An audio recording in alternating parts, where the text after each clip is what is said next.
Today, we've got a very underrated gun from the oldest name in firearms. Let's go. Today, I've got the APX A1 from Beretta.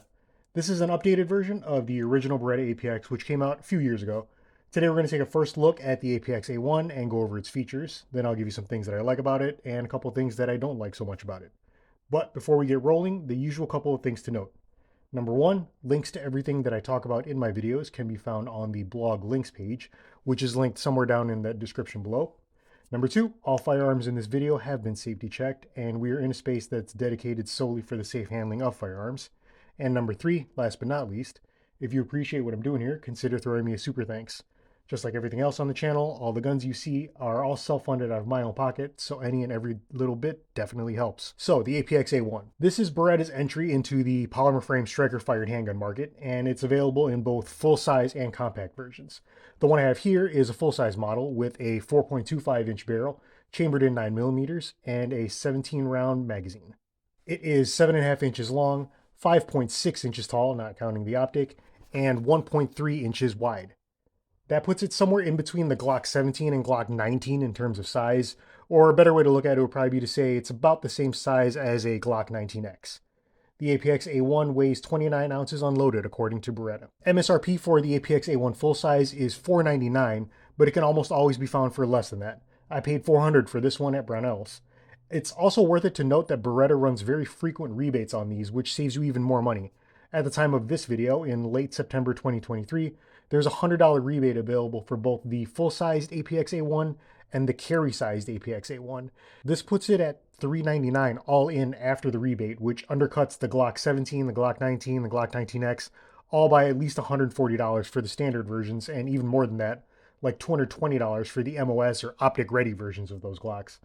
That difference in price and the features you get for it is one of the key features of the APX A1, as we are going to see. Also, side note really quick, I've got a complete unboxing video on this, so if you're curious about what comes with the APX A1 in the case, go and check that out. I'll stick that somewhere on your screen here now. Also, as you guys can see, I do have an optic and a light mounted to this. I will be doing a separate optic and light mounting video on the APX A1 at a later date. Okay, that being said, looking at the APX A1 from front to back, first we've got a full-length dust cover here with a 3-slot 1913 rail section for attaching a light like this. Just behind that, we've got some texture pads on both sides of the frame for indexing your trigger finger or your support thumb. Just below those is an oversized trigger guard with a lot of room for gloved fingers. And the trigger guard also has a nice double undercut here, one here for your primary hand and one here for your support hand. The grip itself has a really nice shape to it. It's got a nice short length of pull from the back of the back strap to the trigger shoe. The grip has 3 different kinds of texturing. It's got some aggressive checkering on the back and the front straps here, and some less aggressive texturing on the side panels, and some very, very faint texturing up here at the top where your thumbs ride. The back straps are interchangeable. The medium comes installed in the gun when you get it, or at least mine did, and the large and small back straps are included in the box. It's also got a pretty deep, nice beaver tail area here that lets you get far into the gun and nice up and high on it as well. Now, as for controls on the gun, we have a rotating takedown lever, which we're going to talk about a little bit later. Further back, we've got an ambidextrous slide lock or slide release.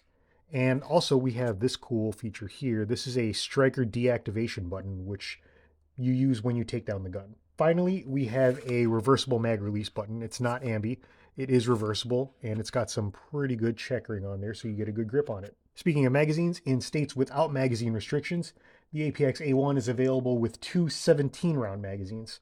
Beretta also offers SKUs with 10 and 15-round magazines included for states with restrictions in place. The magazine I have here is one of the factory 15-round options, as my state now has magazine restrictions. There's also a factory 21-round magazine as well.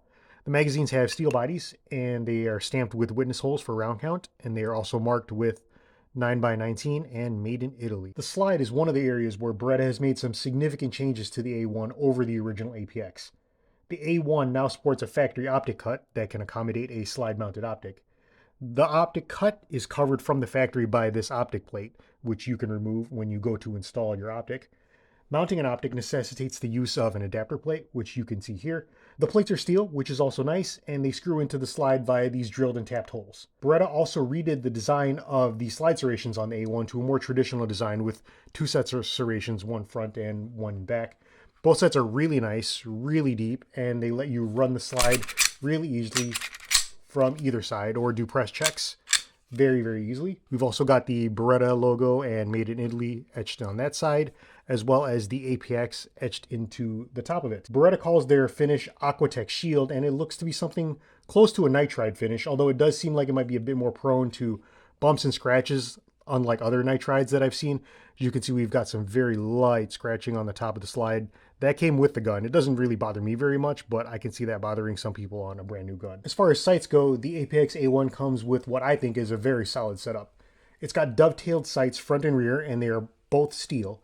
The rear is blacked out and serrated, and the front is a high-vis tritium sight, which is really nice. It's worth it to note, though, that the sights, while they're really nice, they are low sights. So they will not co-witness with most optics, especially with the optic cut being pretty shallow. I've got this Swab Fox on here, and as you can see, there's no way that's clearing the deck. Now, inside that slide is a captive flat wire recoil spring around a steel guide rod. And we also have that 4 1/4 inch barrel made out of hammer forged steel with a 1 in 10 twist rate and a nice polish on the feeding ramp there. Now, the APX A1 is striker fired, like I mentioned, and as such, it has a pretty typical striker fired trigger. The trigger shoe itself is polymer with a polymer safety blade in the center that serves as like a trigger safety. If you don't depress that center safety blade, the trigger itself will not depress. You need to push that safety blade down in order to get the trigger to come back all the way. As for the trigger action itself, there's a pretty short amount of take up before it hits that wall. The break itself is not super crisp. There's a little bit of squish in there before the sear drops away. The pull weight is between 6 and 6 1/4 pounds on my scale. The reset is decently short, and it's pretty tactile and pretty audible. I did notice, however, that at first the reset felt pretty slow or pretty heavy, like the trigger return spring was too light and not really doing its job. But that changed really quickly after about 50 rounds at the range, and now it feels pretty much what you would call normal. So, likes and dislikes. Well, the biggest thing that I like about the APX is the value that you get for your money. For $400, you get a solid striker-fired handgun from a company with literal centuries of experience. That's something that's hard, if not impossible, to find in today's firearm market. The second thing that I like about the APX is the shape and texture of that grip. It's really friendly to people with smaller hands like myself, even with the medium backstrap installed, and it's got a nice short length of pull to the trigger shoe, the magazine release, and the slide lock lever, so it's easy to operate no matter what size your hand is. The grip also has some nice aggressive texturing on both the front strap and the back strap, which I really appreciated, because this is where you need it the most for recoil control. The trigger guard double undercut also helps out with comfort as well, and it's also a really nice feature. Now, regular viewers know that I like to say that nothing is ever perfect, and the APX A1 is certainly no exception to this. My primary gripe here is with the disassembly of the weapon and with the takedown lever in particular. It's very stiff and difficult to use the first time you disassemble it for cleaning. Now, for reference, in order to disassemble this for cleaning, you need to push this button in on this side of the frame, and that causes the takedown lever to pop out on the opposite side of the frame. Then you can rotate this lever down and the slide comes off for clean. Now, the first time that I went to take this down, I thought that the lever might be broken because of how much force I needed to use to push this button in to get that lever to pop out, and how much force I had to use to get that lever to rotate. It doesn't really break in too much after that either, and even now it's still pretty annoying how much force is needed to use it. As you can see, I have to use my thumb to push that guy in. I can definitely see this being a hurdle or even a deal breaker for some people. One smaller gripe that kind of eats away at the value proposition is the fact that Beretta doesn't include any optic adapter plates in the box, nor do they include a coupon or a QR code or anything like that to at least get one plate for free like other manufacturers do. Plates cost about $30 plus shipping, and I paid almost $50 shipped for this one plate. I suppose you'd save some money on shipping if you bought multiple plates at once, but I would think that most people would only be buying one plate for the optic that they plan to run. Not including a plate with the APX, I think, is a bit of a miss for Beretta, especially with competitors like Canik or Walther throwing in multiple plates at a very similar price point. Overall, even taking into account the cost of an optic plate, I think that the APX A1 represents a great value in a do-it-all handgun. I think it's definitely underrated by a lot of people.